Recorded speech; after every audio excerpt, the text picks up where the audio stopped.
Do you understand the words that are coming out of my mouth? Quiet, numbskulls. I'm broadcasting. Can we get serious now? One thing that did happen during the 60s was some music of an unusual or experimental nature did get recorded and did get released. Now look at who the executives were in those companies at those times. Not hip young guys. These were cigar-chomping old guys who looked at the product that came and said, I don't know.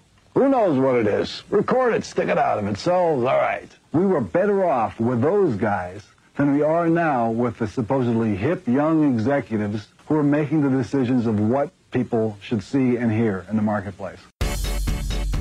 Success in the music business begins with a dream, a vision. This podcast will give you, the listener, the insight and tools to turn that vision into a reality.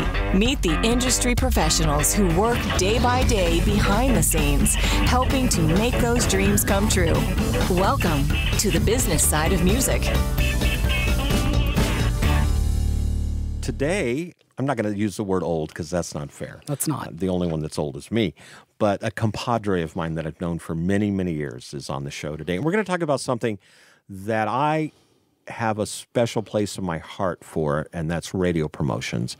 Jennifer Blair is with us. Welcome to the show. Thank you. It's so good to finally see you again. It's been a few years. It's been a bit. Yeah. Radio promotions. You've been in the game now for a few years. Yep. You actually started out at Bullseye. I did. Which back in the day was really kind of one of the independent radio promoters to go with. And then you went out on your own. You've been doing that for, what, 13 years now? 13 years, yeah. 2006. Yeah. Radio has changed quite a bit. Oh, yes, a little bit. One of the things that constantly see all the time, and I hope we can cover a wide gamut of topics when it comes to radio. Is radio still viable like it used to be? You know, back in the day, in the label days, you know, we always focused on the Billboard stations and the R&R stations. And, of course, I'm going way back, and then it was Gavin, and now it's Music Row. Right. And the purpose of that was to break an artist and get a hit out there and sell the albums. And we're not selling albums anymore.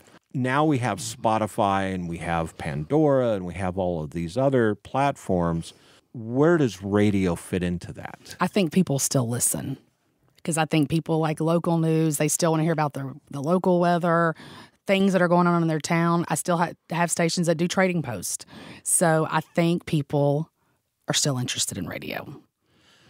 Is radio still a good way to break an artist? Definitely. How? I think I'm dating myself. But I don't download a whole lot. Like, I like to physically hold something, and I just think that people want to hear the stuff on the radio. They want to hear their favorite song on the radio. So I think, I mean, there are kids. My kids download. You know, we've already listened to that, Mom. We got it on Spotify 2 weeks ago. So, but for me, I think people are still want to hear this things on radio. When we talk about radio, one of the things that pops up, we discussed this before the show. Yes. The artists, and I see it on Facebook, and some of it is so cringeworthy, is, hey, I just made #1 on such and such, you know, XYZ ABC charts. And I look at that and I go, what is that relevance? And let's face it, we have Billboard, which there are 2 panels in Billboard, correct? Yes.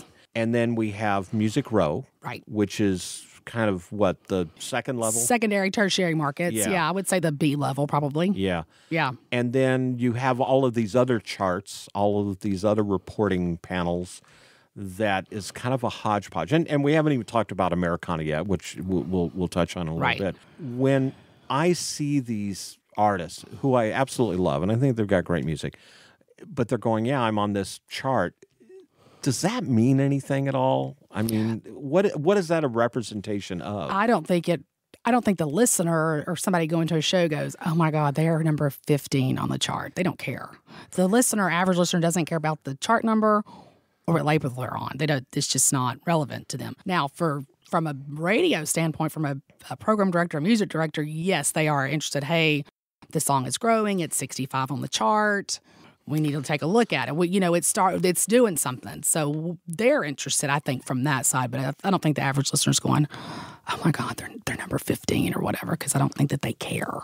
does the program director or the music director, do they look at the other charts, though? Some do. Yeah. Yeah, some do. Like I talked to one today that I talked to every Tuesday. He's like, I didn't even have any drops on my media base side. So I know he's talking about the major label acts is what he's talking about. Yeah. So they do.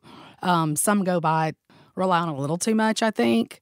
A great example of that is Chris Jansen, Take a Drunk Girl Home. That song was on the Music Row chart for 52 weeks. Nobody worked it. And it's because stations were seeing it on media base. Was that something that was just very organic and it kind of grew on itself? I think so. But I think because it would go negative, then it would be back up the next week. And we were like, please take the Drunk Girl home. Let's get it.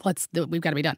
Because nobody worked it. But I think it was because people were going, oh, it's really taken off on media base. They were kind of watching that. So I think that's what kind of kept that record alive. Not that it wasn't a great song, because it is, but 52 weeks on a chart. That's a whole year. And that's kind of like abnormal. Totally. Yeah. Totally. What is the life of a song on a chart these days? Usually, I like to say about 16 to 20 weeks, but they do, for the most part, go longer. Just because it takes the station, the program director, the music director, whoever's doing the music, it takes them longer to listen to it. And that's primarily country, because pop is a whole different Pop world. is a whole lot faster. Yeah, because I remember working an artist that we took to pop radio, and I think it was at the end of 8 or 9 weeks, the record label says, there's no life, we're not getting anywhere. Yeah, we're done. Yeah. Right. And then Christian radio is a whole different element, because that can take 6 months to really get something. And then jazz, I don't think jazz has, it's just throw it out there and see if it sticks. Yeah. And, but 52 weeks for a country. I mean, and you're trying to make room for other acts on that chart. Right. And another thing, too, usually if a song goes number one, they'll say, hey, we're done with it. We'll put it in recurrent. How long will it live number one? So usually on Music Row, it's about a week, unless they say, hey, because sometimes there'll be a release that the song may be 8 or 10 weeks old. And they're like, well, we don't want to come off of it because the song's not that old. Yeah. So they'll keep it in. It may go number one the next week, but usually they'll just put it in recurrent. Do songs get to number one that quick? It just depends. Yeah. Sometimes it takes a while because the song may fluctuate. Top 10, go back to 8. You just don't ever know. It's hard to predict. Let's talk about Music Row for a second. She originally was Gavin. Yes. How many songs are any given time on that chart? Oh, wow. About 200. But so that's like right up there with Americana. Right, but you don't chart. You're considered charted if you're at number 80. Okay. Does that make sense? So, so the published version that comes out that Thursday, if you're 80 or above, it's printed section. But at any given time, 200 songs. Oh, easy 250, easy 215. And take into account too, some of those songs on that chart are over, so they may be negative. They're working their way down. Right. Yeah, they're over the hill. Right. Out of those 200, so let's say out of 200, and the chart starts showing activity at 80, so you've got 120 songs out there that conceivably are being worked. Are those actively being pursued by radio promotions teams, or the artists working it, or a combination of Combination of both, because there is one record label, major label, that does not work their singles to Music Row.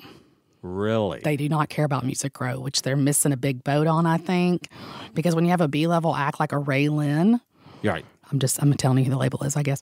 But Love Triangle was such a great song, and I had stations going, nobody's calling me on it. I guess I'll drop it. But they spun it, and they reported it. But nobody worked the record to them, which I thought was a great song. What's the logic there? I don't know. Or lack thereof. Or maybe they're really concerned about media pay. They're concerned about reporting radio. But to me, if you have a B-level act, you have to go for all of it. Like, get a story or something. Like, why would you not expand on that? Because let's jump to that A-level chart, which is Billboard. Right. An independent artist is not necessarily going to see any light of day on that, or are they? Some I have had on Indicator, which is sort of like Music Row, so they're indicating what they're going to play, and the projecting. The other one is Monitor, right? Correct. Right. So I may have a client that says, "Hey, we're doing Music Row and Indicator." So, and there are stations that report both the Music Row and Indicator. So you really focus on And when we those. say Indicator, we're talking about billboards. Correct. Yeah. Yeah. So there are some that are saying, hey, we're doing both. So then you really want to get those guys that cross over to report it to both. But does that independent artist then track over to, does that translate over to Billboard Monitored, or is it pretty much just live in the Indicator world? I think it lives mostly in the Indicator world. Is Monitor just absorbed with just the major label acts? Pretty much. And there's really no room for anybody else there. And the reason I bring that up is, once again, I hear artists who say, yeah, I'm going to spend money and get on Billboard. And I have to ask him, are we talking about indicator? Because you're talking about monitor, somebody's taking your money, and somebody is promising you some stuff because and I've had people that have done it, and it's very, very, very expensive. Then what do you get in return for that? Because if you're up against a Carrie Underwood, or you're up against a Toby Keith or Faith Hill or Tim McGraw, whoever, those are some big guns out there that are not only getting some great radio play, but touring to back it up. And that's the other thing. If you're getting some radio play, you've got to be out there working it too. Right. Yeah. I agree. We're going to talk about radio touring, because I think that's something, when we come back from the break, that every artist needs to take into consideration. Yes. And you and I have both worked radio tours in our lives. Yes. Either behind the desk or out on the road. And it's tough. And then I want to get into kind of the day in the life of a radio promotions person and what it is they exactly do, because I think that's something we all need to know, that dark and mysterious world. Yes. In the studio with us today, Jennifer Blair, and we're talking about all things radio promotions. Hi there, this is Michael Blanton, and I'm with Songwriting University, and you are listening to the business side of music. You're listening to the business side of music. Nashville Zoo comes to life at night with magical glowing animals, gigantic flower gardens, colossal Chinese figures, and a 200-foot-long dragon. It's Zoolumination, Chinese Festival of Lights. Meet Santa in a 2-story holiday village with a towering Christmas tree and giant train. More than 500 lanterns spread across the zoo, making this the largest lantern event in the country. Come experience this 800-year-old tradition, Zoolumination, November 15th through February 2nd. Learn more at nashvillezoo.org. Hi everyone, I'm Larry Butler, and I want to send you a free digital copy of my new book, The Singer-Songwriter Rulebook, 101 Ways to Help You Improve Your Chances of Success. That's right, everything you need to know to launch your career as a singer-songwriter, all based on my 40 years in the live performance arena, and believe me, I've seen it all. In my book, you'll find the 10 things you have to deal with before even thinking about becoming a singer-songwriter performer. You'll also learn about the 5 things every singer-songwriter can do this weekend to make their live show better. 5 things I can guarantee that you are not doing already. Plus, there's tips on songwriting and staging, photo and video shoots, publishing, merch, dozens of other topics. All written for people who don't particularly like to read. And again, it's free. Just go to the Business Side of Music website homepage and look for my book cover. Click on it, and a free digital copy of my book will be yours. I'm Larry Butler, and I approve of this message. Thanks. You're listening to the business side of music. Back in the studio, Jennifer Blair is sitting across the table from us here in Nashville, Tennessee, talking about all things radio promotions. And I know we're focusing on country music because that's your wheelhouse that you work in. But radio promotions is still basically radio promotions, whatever the format is. It doesn't change a lot. It doesn't matter whether it's pop or it's rock or it's hip-hop or country or Americana. Radio promotions, and you mentioned this during the break, Florida Georgia Line was one of those acts that independent at the time. Independent at the time, no didn't label. didn't have a label deal. No. And they were out there working it. Yeah, they must have been, because I was like, who is this? Like, who's working this? It was top 5. And I know John Marks was also instrumental in that, because he was, at the time, I believe he was still at XM. He's now at Spotify. And he played the record. And he liked the record. And I believe they were with Big Loud, and then they were signed to Big Machine shortly after that. I think it was Cruise was the first single. And everything after that was history. Right. Yeah. Exactly. But once again, it shows that the independent artist gets out there and does the work. Right. They can make it. Along with doing that work, it's not, let me say this, it's all about relationships. Correct. It really is. And we had this conversation before the show about a mutual friend of ours. Right. Who came from a major label, actually a couple major labels, worked with some big artists, and has now diversified into a brand new label, and is having a bit of a difficulty getting phone calls returned or emails returned. Right. So that person comes to you and says, hey, Jennifer, can you help me out? And with you, it's all about those relationships that you have developed over the years. Right. That is so important, isn't it? Totally. It is. Not only from getting airplay, getting the single added, getting some spins, but then on that radio tour, getting in the door. Getting the visit. Radio tours, let's talk about that for a minute. As an independent artist, Is there a place for an independent artist on a radio tour? Absolutely. I think they're imperative. They have to. They have to get They out have there. to. With that being said, radio, I remember back in the heyday of, the mid to late 90s when I was doing radio tours, we would be walking into a radio station as another artist would be walking out. Yeah. And as we were leaving, there's either a van or a car or a tour bus pulling. I mean, it was just like, it was a merry-go-round. Mm-hmm. Is that still going on these days? Yes, I think it is. It is. And I've had people, because I've gone on a few and with the artist, and the PD may not be crazy about the song, but they'll love the artist and they'll add the record. So, I always say they do more for their friends than they do a stranger. So once you have that relationship, usually they'll add.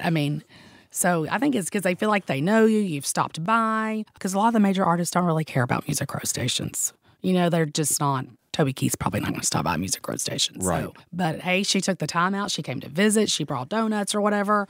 They remember that. And I was going to say, that's always important. Food is so important. Yeah, especially in the breakfast, bring the donuts and the orange juice. Yep. Or the It milk is. or whatever. Absolutely. Yeah.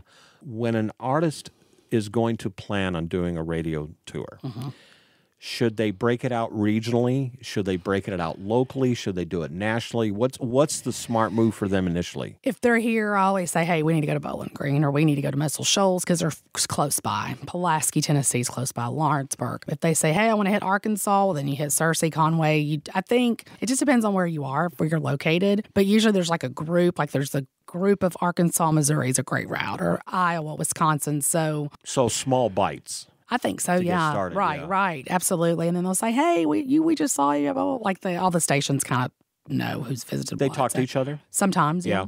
Yeah, I think it's imperative. When you're going to put a radio tour together, it's not necessarily weekend warrior work because you need to get into the stations Monday through Friday, am I right? Right.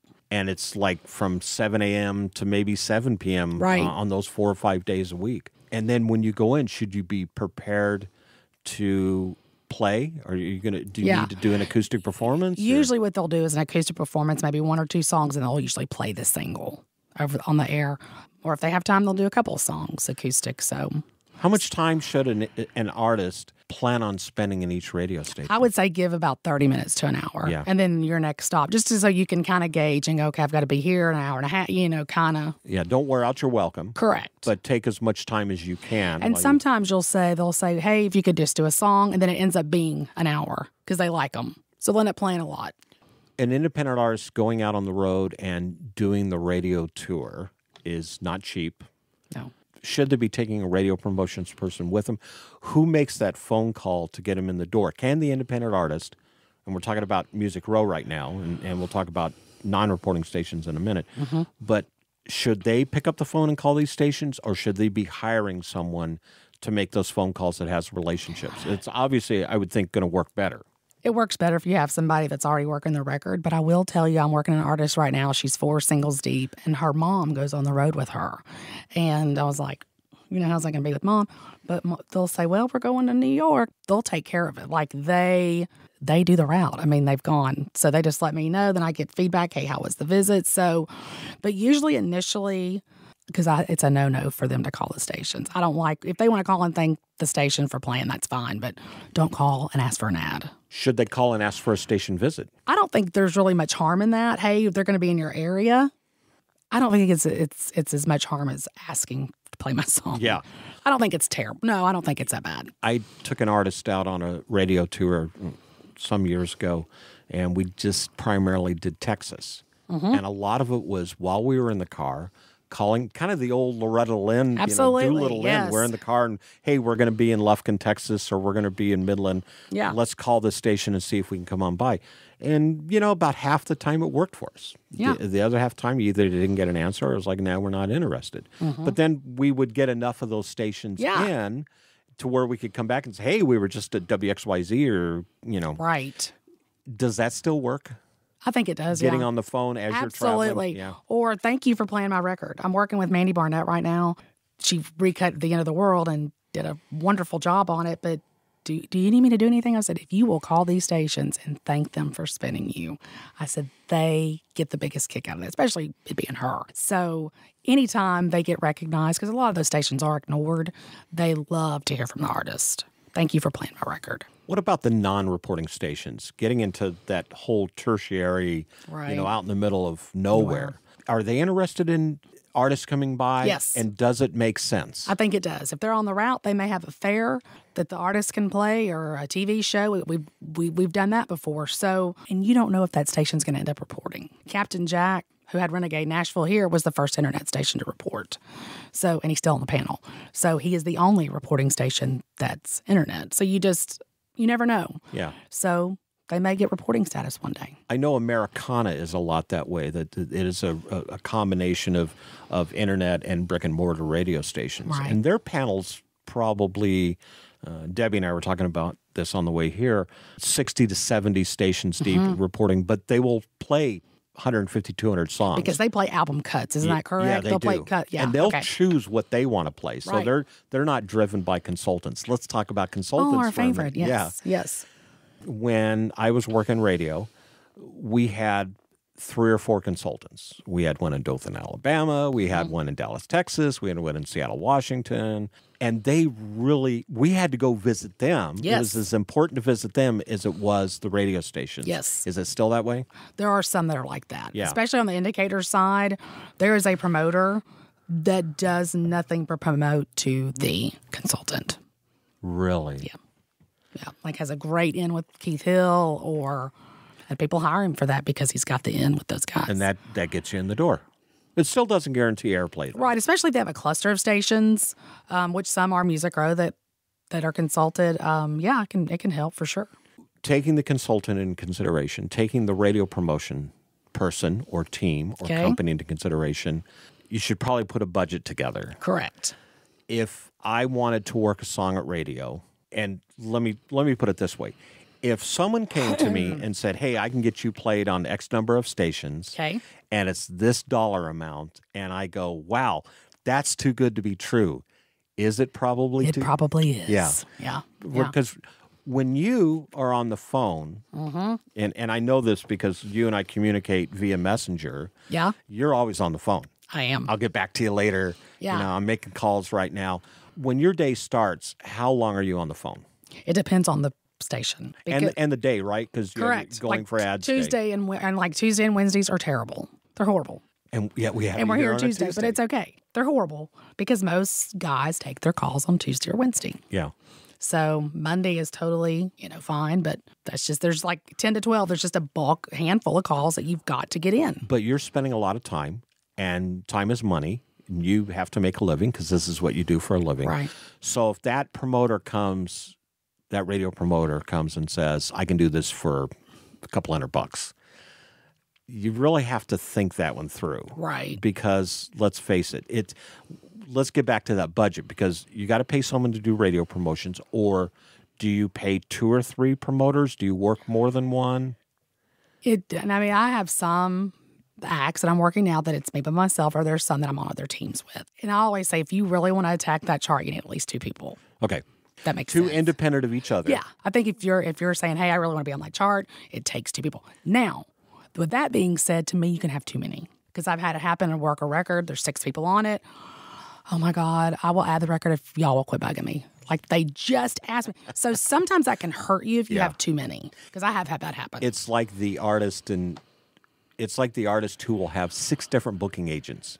Right. Out there booking them. And after a while, you'll talk to the buyer, whether it's a festival buyer or a venue, and they'll go, who do I talk to? Because I'm getting... It's too many. Yeah, it's too many. It's too many. So 1 or 2 promoters. I think so, yeah. Yeah. So you need a budget for that. Right. You need to do your homework and figure out who's got the chops that can do what needs to be accomplished. Mm-hmm.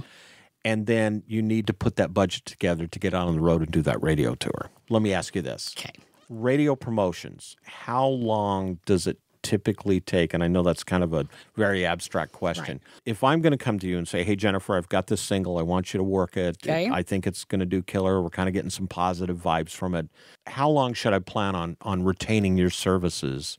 Is it for the life of the song, or is it per month, or how does that work? I usually do the life of the single, which is about 16 to 20 weeks. Yeah. But they usually go longer because it takes them longer to listen. There's just so many records out there, and it takes them longer to listen. I used to get a chart record in 4 weeks. Like, I could put it out, be done. Yeah, you're at 80, but not anymore. because there's so many records out there.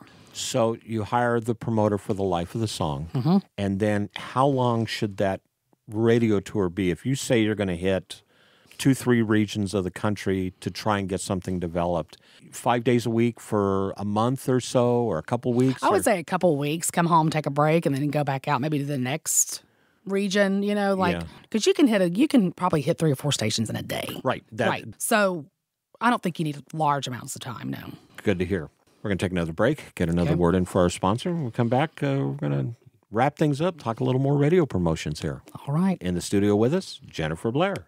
Hello, this is Michael Elsner with Master Music Licensing, and you're listening to another edition of The Business Side of Music. You're listening to the business side of music. Wow, I just joined the Music Starts Here community. This is a truly hidden gem for anyone in the music business. Whether you live in Nashville or anywhere else in the world, Music Starts Here is like a GPS for your music career. This is the place to be if you want to get advice and direction from some seriously talented musical people who have been where you want to go.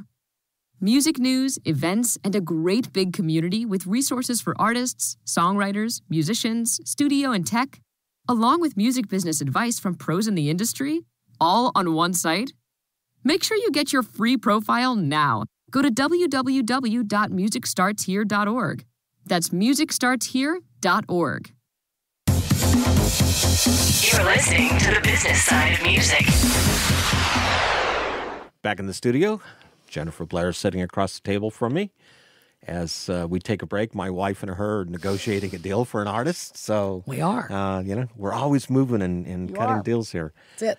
Getting back into the radio promotions game, I want to talk for a minute about the non-reporters, and I keep going back to and Americana too. You really need to find, as an artist, your market. You need to find what your demographics are. When I say that, your fan base. And it also comes down to that with the radio that you're going to work. Maybe you're a country artist, and that would track well on Music Row or Indicator, Billboard Indicator. Maybe you're more of kind of a pop, folk, acoustic artist, and then, you need to figure, or roots, blues, so you need to find that panel. And when we say panel, it's that grouping of stations that are playing that particular brand, that style of music. Getting out there, that's a key thing, is finding out really where you have a home and getting into that. You mentioned one artist during the break that they weren't necessarily looking for chart action. They were just looking for awareness to get that person out there. And the reason you want to do that is to start filling some dates on the calendar to get performing. So radio can really play a key component in that. Does it make sense as an artist to go to these stations and maybe offer to do a brown bag lunch? Are we still doing those kind of things anymore? Sure. Anything to do with food, of course. So, and then going to visit and saying, hey, people remember that. Hey, they came by. I'm working with an artist that visited a station in Louisiana twice. And he said, I cannot believe you came back. And she said, of course I would. And that made his day that she would even travel on that route to go see him, because she went on the first single. And he said, they usually don't come back. After one visit, then that's it. So that's something to really keep into consideration. Absolutely, yep.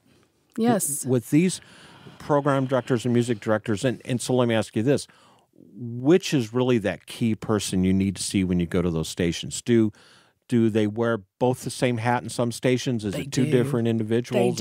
They do. Like, I was talking to one in Pennsylvania today, and they were trying to find her to get her on the phone, and she's like, I'm so sorry, I had to go do something with sales. So they're in sales, they're doing music, so it's not like it used to be. That one program director, music director, has other jobs. It's just people have cut back. And it's carving out the time to get them on the phone. Yes, absolutely. Does it make sense to try and get them on the phone from the beginning? Should you try an email? All of the above, all of them. How do you get your foot in that door? Like, they may say, hey, I'm out this week, if you can email. That's fine. I never have a problem with that. Or there's some, it's like, hey, can you email me Monday? I'm going to look at music, or I'll text them. Because I mean, and they've said, and I've had that happen. Hey, I'm out. Can you text me? Just text me what your list, like what you need. So I don't think it can be too much. On a given day, especially going for ads from a radio station perspective, how big is that stack of songs they have to go through? It just depends. Yeah. They used to say, oh, don't release before Christmas. It doesn't matter anymore. I'm still, like if you look in Billboard, the weekly thing that comes out every Monday night, there's still things going for ads all through December. So it's not slowed down. So it used to be the charts would freeze after Thanksgiving, right, and they wouldn't open back up until December 26th. Not that way anymore? No, our last chart is December the 19th, and we come back the 9th of January. So the last chart is December 19th. So it's down for 3 weeks or so. A little bit. Yeah. But you should still be working to get ads during that time. Yes, and there are like 4 or 5 stations on Music Row right now that are frozen. They're done for the year because they went all Christmas. Yeah. I had a couple stations that went all Christmas. So is that as prevalent as it used to be? Going all Christmas? Yeah. I don't think it like it used to be. Yeah. I think I had 3 that went all Christmas. One was on vacation. So I know one station took a poll on Facebook, should we go all Christmas? And that was their their deciding factor. So let's jump to that for a second. You talk about Facebook. Is that a good place for an artist to start with that single or put it on YouTube, submit it to Spotify and try and get in different people's playlists? Will radio look at whatever that action that is going on? Right. I don't think they care as much for like downloads. Like they're not really... But I usually do Play MPE. If you remember Play MPE? Yep. Because it's fast. It's right there. I've been on the phone. They're like, oh, let me search it. Like, oh, here it is. And they'll listen to the song right then and there. I am working with an artist that is doing Spotify promotion to get on the different playlists and stuff. So it just depends. But usually the initial start, I guess, would be to get it out to radio. Yeah. When we talk about getting it out to radio, are we talking these days digital downloads versus CDs? I know CDX is still out there. It is. Which is the big compilation CD. Should you focus on primarily an MP3 file and maybe go through Play MPE or? I've done, like usually initially I go through Play MPE and then they say, hey, I can't find it, because that does happen. I will send them the MP3. So if they say, hey, I can't find it, or can you send that to me? So they don't have to look. Does it make sense to create a hard physical CD single?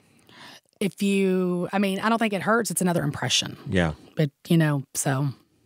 Hopefully it winds up on their desk and not in the landfill. Or as a table, so the legs don't wobble. Yeah. So. Or a coaster. Right, yeah. right. Yeah, that stuff happens. It does. If an independent artist wants to hire you, how do they find you? You can call me or text me. I love text. And let me tell you why I love text, because I'm on the phone all the time. 615-319-2737 is my phone. What's that again? 615-319-2737. Your phone's going to ring off the wall. I hope. Just so call me. Jennifer, thanks so much. Thank you. This has been great. Thank you. The Business Side of Music is the creation of Tom Sabella and Tracy Snow and is produced by Bob Bender. The Business Side of Music is recorded at Music Dog Studios in Los Angeles, California and Nashville, Tennessee. Production sound designed by Keith Stark. Voiceover and promo by Lisa Busan. Shut up, we know you can play. Oh, righty then.